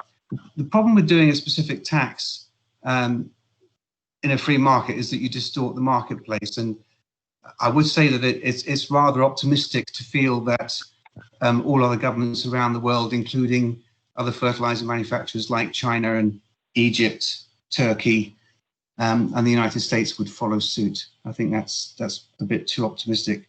In which case we would totally wipe out the UK base for fertilizer production, and then would be importing whatever we use. So there are lots of ramifications that we would need to work through as an industry. But it's a really good point, because let's face it, guys, the manufacture and use of nitrogen-based fertilizers on farm can account for something like 80 to 85% of the greenhouse gas emissions within the farm for wheat production. So it's something that we need to consider in many, many different ways. Is that okay? That's great. Thank you very much, George. Now, I want to move the discussion on a bit. This question of carbon accounting tools and so on. Can I ask, could all of the farmers on the call, if you're using I noticed that there are one or two farmers in the chat who have talked about the carbon toolkit, so the farm carbon toolkit. So those people who are using the farm carbon toolkit, could you just raise your hands, like do a so we got David, your hand was already raised. I don't know whether you're using it or whether you just had your hand raised anyway. So we've got 1, 2, 3, 4 farmers using the farm carbon toolkit. Then there's also the Cool Farm tool. If you put your hands down, all the farmers, the Cool Farm tool. Who's using the Cool Farm tool? Anyone using the Cool Farm tool? No takers there by the looks of things. And then there's the SRUC calculator, AgriCalc, which I believe Charlie's using. Yes. Is there anyone else using that one? So it seems as though it's the Farm Carbon Toolkit, which is the one that most people are using. I'm going to move things on now to talk about stakeholder engagement and supply chain support. And I know that Yuri from BKT, you have a presentation on this. It's a question of what we've always said about climate change champions is it's not just about what the farmer's doing in the farming situation. This is a whole industry drive, and I guess the question that I'd like raised and answered, if you like, or addressed in this session is about what the supply chain can do to help the journey towards net zero. Yuri, are you there? Yuri, are you able to unmute yourself and things and introduce yourself? Yes, I'm here, Tom. Can you hear me? I can hear you, Yuri. Fantastic. Yes. Great. Take it away. Thank you, Tom, for the introduction. First of all, let me introduce myself. I am Yuri D'Antilio. I am technical manager for BKT Europe. And I also want to thank all the people involved in this discussion for sharing their point of view, their experience. It was really interesting to see the operator point of view, the farmer's point of view. I want to say that BKT strongly believes in the so-called green approach, and it is the only possible way for the future, for the present and the future. The net zero target obviously relies on everybody's effort, and it is a continuous improvement process. From product perspective, from tire perspective, which is the BKT focus, it is fundamental to help and guide the end users choosing the right tire for each application. Sometimes we forget this, but it is important to create the awareness on this topic. Essentially, using the tire for each application makes the tire be more efficient and also last more hours or kilometers, also performs better in terms of traction and consumption. So in few words, from BKT point of view, be green means do more with less. So be efficient. So less waste, less fuel consumption, less use of raw materials, natural resources, and so on. Just to let you understand, I want to show you an example, sharing my screen. Here it is. Can you see it? It should be. Yes, we can see it. Thank you. Okay. So this is our new RideMax IT 697 that has been specially developed for transport application, also in cold weather conditions. As you can see, the pattern recalls the typical agriculture pattern, but it has been modified to match requirements of stability, lower rate, and traction on road. So it is also helped by the different compound. And this is a way to let the tire be more efficient. Not only the RideMax, but BKT gives the end user the widest possible choice in terms of models, patterns, sizes, trying to cover all application in agriculture segment. So this is very important because choosing the right tire is already a green approach, as I have already said. Behind such a wide portfolio of BKT patterns, there is a huge effort in measuring, testing, analyzing all the performance of the tire and their capability to answer the end user's requirements. We have also developed and patented a new procedure, as you can see from the video. I hope you can see it smoothly. So we have developed a new patented procedure to measure the 3D footprint of a tire. Why I'm speaking about this topic? Because it is an essential information to study soil compaction. The tire impact is directly related to the 3D footprint. So during the working operation, we have an impact on the environment, and we can measure it by using this 3D footprint. It is to reduce soil compaction and avoid soil damage that BKT has developed also the new VF technology, so a long-term project. And we have implemented it in our new Agrimax VFlecto and VFlexa. Yuri, if we could wrap up, please. Yes, exactly. I just finished. I want to stop the sharing screen. So, as I told you before, the green approach is the only future. So we won't stop releasing new technology, SVF technologies, and also product. And working, on the other hand, on continuous improvements, obviously. That means daily activities, trying to provide the right tire for each application and also create awareness. So this is, from our point of view, do more with less. This is to be efficient. Thank you all. Thank you very much for that, Yuri. I must say, those RideMax tires look really quite interesting. But anyway, moving on to Ben Scott Robinson. I can see you've got your hand up. Do you want to come in now? Yeah, I think it's really in response to the work that Yuri's doing there. I think it's amazing, obviously, the progress that has been made with the tires that are using to reduce compaction on existing machinery. However, it still shows the fact that we are trying to resolve a problem around the machinery that we're using, and that for me is the weight of the machinery itself. The fact that we have such massive vehicles that we have to employ such amazing technologies to try and reduce their impact and compaction on the soil is one of the big problems that we haven't really covered here. Similarly, around the precision of application, I think with the vehicles themselves is also an issue.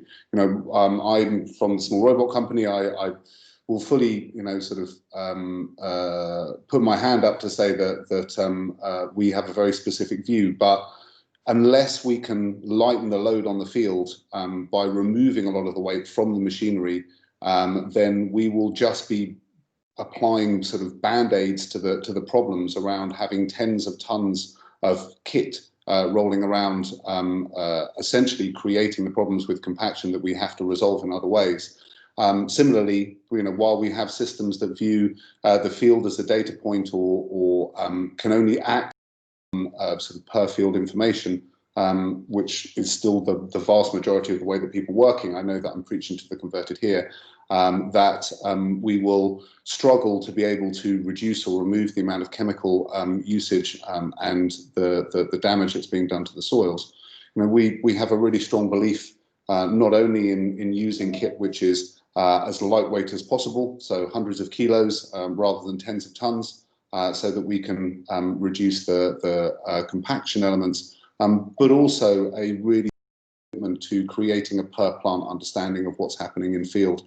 And I think that until we can have that per plant view, and until we can act on that per plant view, then we're always pushing uphill with the technology that we're using. That was it, really. It was just, as I say, as a response to what Yuri was saying. Great, thank you very much for that, Ben. I'm aware of the per plant farming that Small Robots is doing. Really, really interesting to see how that's developing. But the aspects that you're talking about, heavy plant kit, I imagine, Martin, you'd like to come back on that. And also, I don't know whether you've got any information, Martin, about Fence Xavier robots that are shortly coming onto farm, I believe. Hi, Tom. No, I haven't got any information to talk to you about the Fence robot solutions. It's work in progress, as you might imagine. But bizarrely, I think I'm absolutely in agreement with what Ben has just said, in that when we talk about operations on the field, the weight of the machine and the conditions of the soil when you take that machine onto the field deserve much, much, much more attention than they currently get. Now, that becomes extremely difficult for those farmers and farm managers who are responsible for managing large areas of land, because how can you possibly minimize the potential for soil compaction when you've got large areas to cover and you've got very tricky weather windows to deal with? I mean, I look out of my window now and it's a wet, miserable day here in North Oxfordshire, and I certainly won't be drilling this afternoon, although I'm on Ag Coast time, so I wouldn't be anyway. But it does take some real serious thought.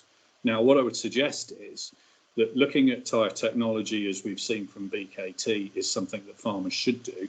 Looking at the inflation pressures of those tyres to minimise or maximise the footprint to spread the load as far as you possibly can are also, two good ways of looking at the problem. There are more ways, of course, and we see more and more farmers opting to go direct drilling. If you go direct drilling, you don't need such a big tractor, so therefore you can minimise the size and weight of the tractor that's trafficking your fields. And I know Andrew Pitts would be an advocate of that, having made that change. And I know from my own experience, having been a direct driller for the last 6 years, my farm has changed amazingly, and the soil structure has changed amazingly because of not moving the soil any longer, and far toward the positive. And then finally, of course, if there are no way other than large equipment, because you're in that type of system, or maybe you grow root crops or potatoes where you need to traffic the field with heavy tractors, then looking at the soil condition when you do it, looking at the possibilities for controlled traffic, and maybe expanding the width of your machines so that you don't traffic the whole field would be good ways to mitigate the problem. So don't give up on big tractors, but look very seriously at the technology that's available. Great. No, thank you very much for that, Martin. Sean, I can see that. Sorry, Matt has got his hand up, but Sean, I can see you wanted to come in as well. Would you like to unmute yourself and introduce yourself? Yeah. Thanks, Tom. Yeah, I think as a manufacturer of seed drills and cultivation equipment, and also grassland harvesting equipment, because while we're talking precision and controlled traffic farming, we certainly at Pottinger don't limit that just to arable farming. There's huge scope for that in grassland production as well.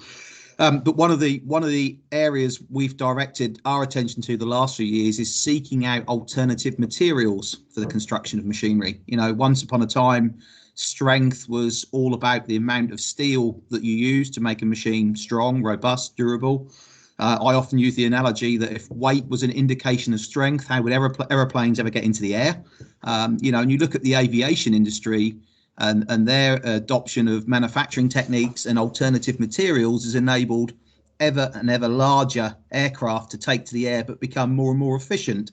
And, you know, we are moving into a world where, you know, we're investigating quite seriously the use of plastics and alternative forms of plastic and the part they can play longer term in replacing some steel materials, but also, you know, the increased use of cast aluminium components, particularly when it comes to things like coulter arms, to start reducing the overall weight of a product and have a significant impact on that, while still giving the performance, the durability. But adding the final thread to that really is a possibility to recycle those components in the longer term, because as a family-owned business, one of the things we're quite keen to keep a very close eye on is not only the sustainability of the farming process and the methodology, but also the equipment. You know, we're very aware of the investment required, and you know that return on investment. You know, part of that in the future may well be the percentage of the item that can potentially be recycled. Great, thank you very much for that, Sean. There's some interesting points raised there. I was just having a brief look at the chat as well, and there's a bit of a discussion going on about use of tram lines and you know, controlled traffic farming and so on. Some interesting points raised there. Matt, I can see that you've got your hand up. Was there a point that you're looking to make? Yeah, thanks, Tom. I was just so what we just heard about the supply chain and how technology is going to help us reduce what we do, reduce our impacts.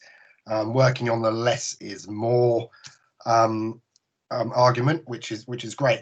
How are we going to account for that on our carbon calculators or on our carbon accounting?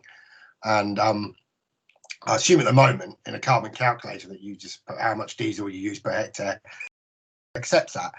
Is that acceptable, or are we going to need things like telematics to give us the actual correct data to feed into the carbon calculators so it can be audited properly and extremely accurately? That's a good point. I don't know if anyone's got a comment. I can see a couple of people have raised their hands. Emma, do you want to comment at this point?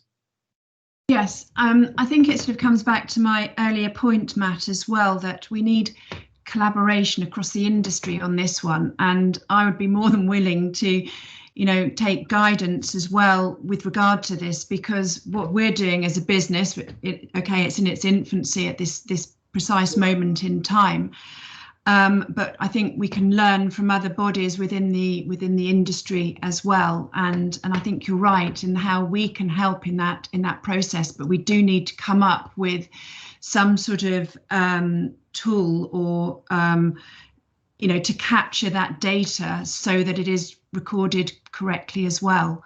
And I think at the moment none of the industry is at that stage. Al, I can see that you've got your hand up. You wanted to make a point? Yes, I did, and it's sort of, funny enough, backs up what Emma's just said. But I think there's a bit of a bigger thing here. I totally agree that you know, sort of telematics on a sort of, you know, on an arable level can sort of definitely help with the audit trail. I think wider picture stuff, ELMS, general government budgeting,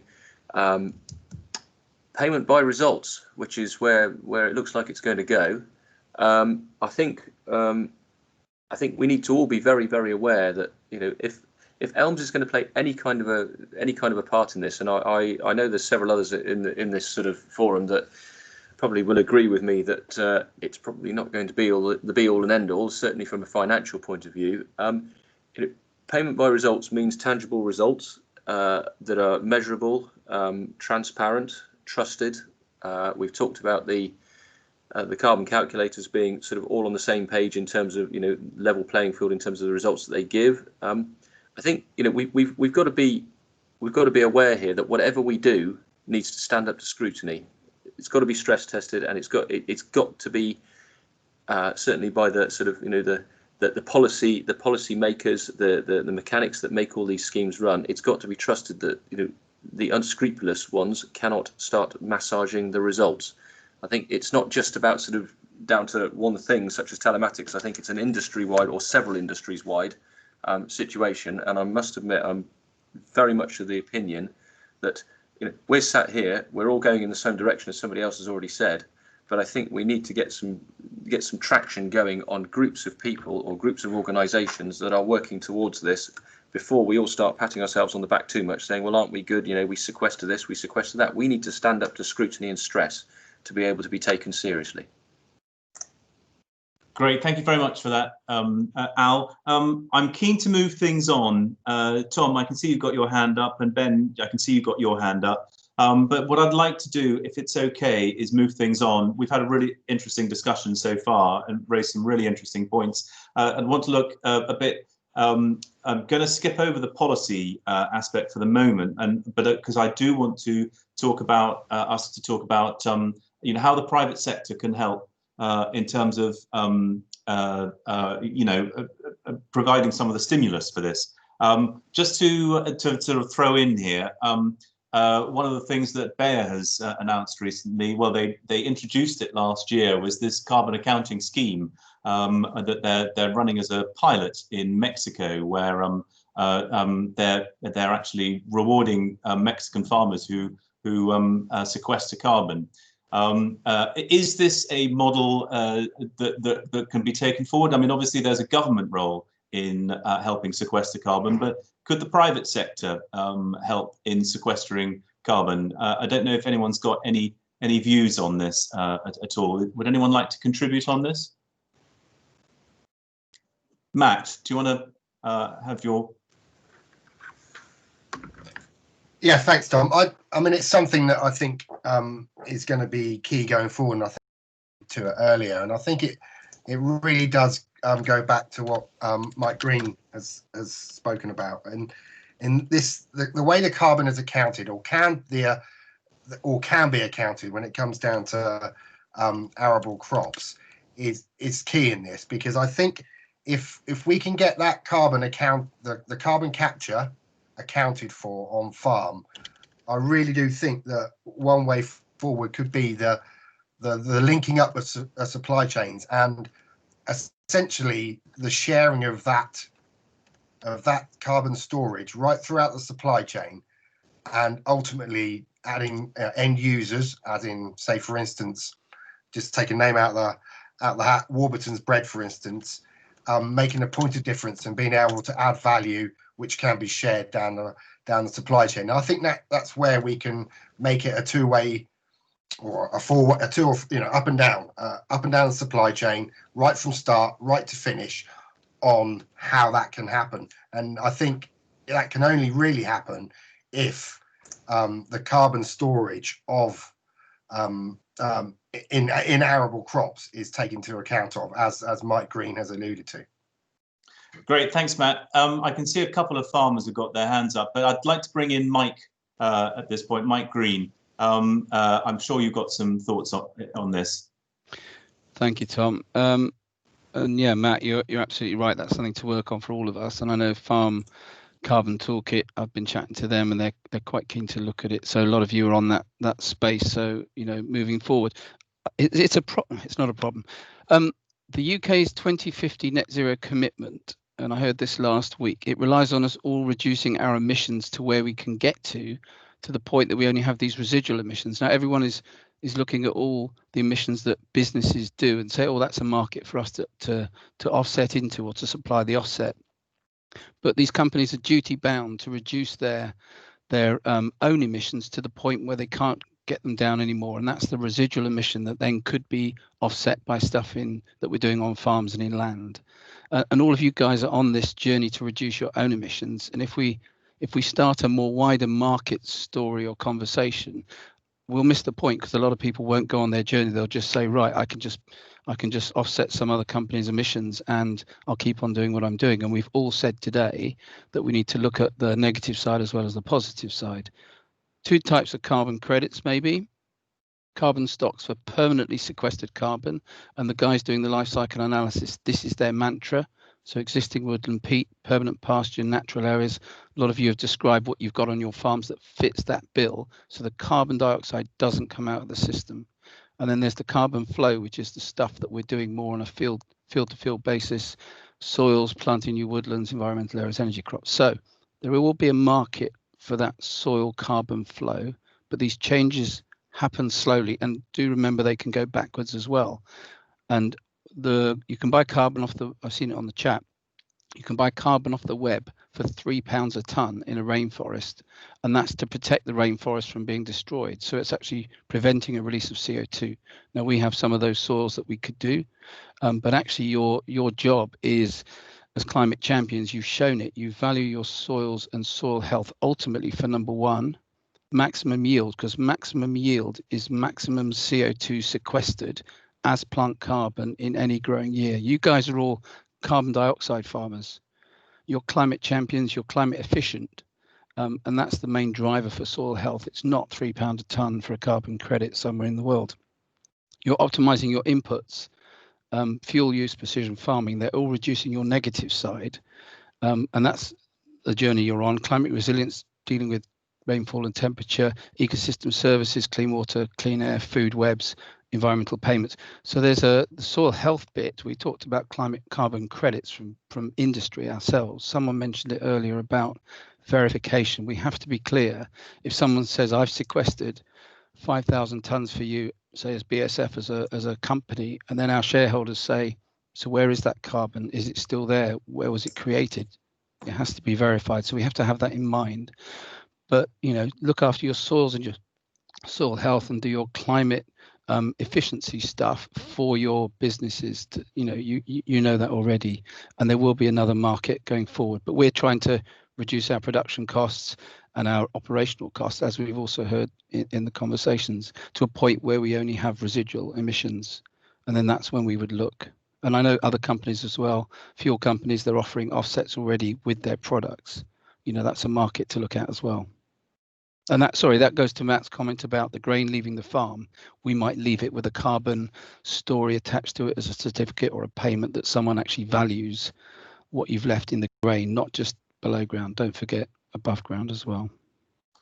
Great, thank you very much for that, Mike. It's some really interesting points you've raised there. I'd see you referred to the comments on the chat as well, and there are some interesting figures that people are talking about on there, and some interesting points there. Yes, David. David, do you want to make a point here? Yeah, I think it's just a comment really on what we're discussing, and I think this is not by any way anything to do with anybody that's on this chat. But what I wouldn't like to see is people to use the fact that there's not at the moment a reliable, recognised calculator as an excuse not to start.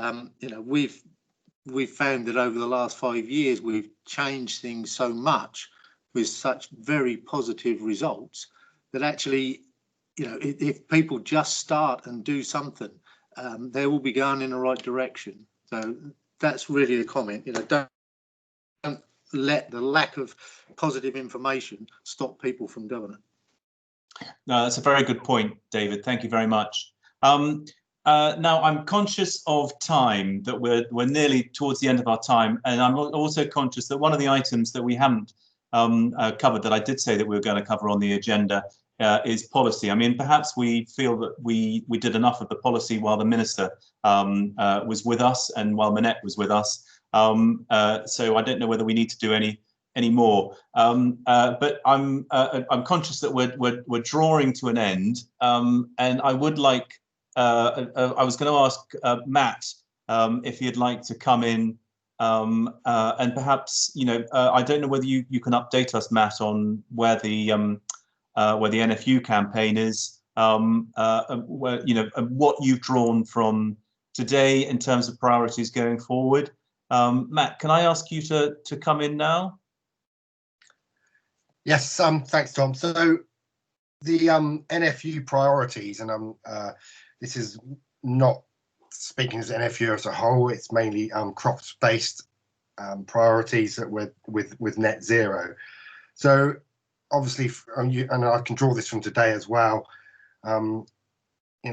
tracing the perfect carbon calculator and the perfect carbon accounting system is obviously a priority for NFU, and working with our trade partners in establishing that calculator is key going forward. Agreeing a system to enable benchmarking of our sector to create baselines from which to form our policies going forward. Another thing that hasn't been mentioned, I know AD has been mentioned, but within this, we are continuing to lobby for E10 in 2021 at the very least. We see this is key for reducing carbon, and that's an NFU crops policy. Environmental legislation, I think this is policy based, but so much of what we can do policy wise is based around things like the clean air strategy. We are doing work with DEFRA on that. IPM, it was mentioned earlier on, and we're going through the process at the moment of rewriting IPM, and we've got and being a far more solid document that can be used, hopefully within ALMS as something that growers can use to show what they're doing and continually improve what they're doing. I think IPM is massively important in that.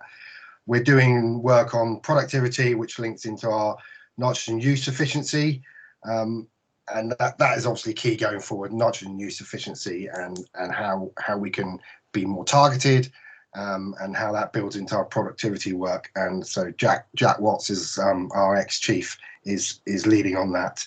But there's some other policy work we can also look at, and obviously it's been mentioned, new breeding techniques and gene editing. That is key going forward, and I think the Minister has taken that on board. But also planning policy, etc. I mean, livestock has been spoken about and we've heard from Charlie Steer on how it really integrates with his system there. So it would be really key to move some of these new intensive livestock units that may happen, allow them to be planned and within large arable areas that don't actually have much livestock within them at the moment, and that could help with those arable farms and the sort of collaboration between livestock and arable that we need to help reducing our carbon footprint. So that's a key bit of policy going forward. I don't really have much more to say on that. I mean, I sort of open it up to any questions really on NFU priorities and policy. Is that clear enough? Tom? Thank you very much, Matt. And I can see that Emma, you have stuck your hand up. Would you like to come in now, Emma?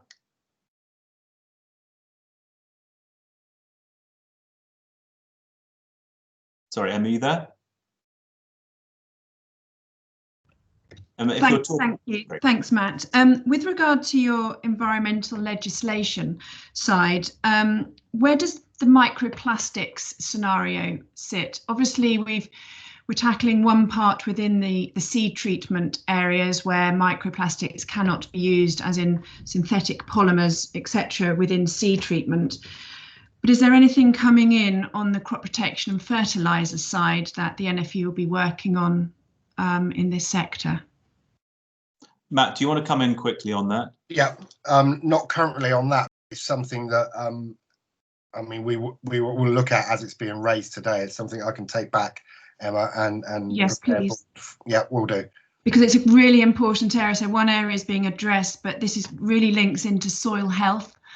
And with the amount of microplastics that are being used on coatings, whether it's fertilizer, prilled coatings, etc., soil health is key here. So it's quite an important area, I think, moving forward within this environment. I will take that back to board. Thank you, Emma. Thank you. Ben, I can see that you've got your hand up. You want to make a point? Yeah, I think that it's really just an expression around being careful about how much we sort of lock down in the process of legislation. So, for example, the Countryside Productivity Scheme that was rolled out last year was a brilliant idea, and it's a fantastic idea to get farmers to trial stuff. But it came out saying that you had to buy stuff at exactly the time when the majority of sort of ag tech companies and things that were looking to trial sort of new productivity were moving to a service model to allow farmers to adopt stuff more easily.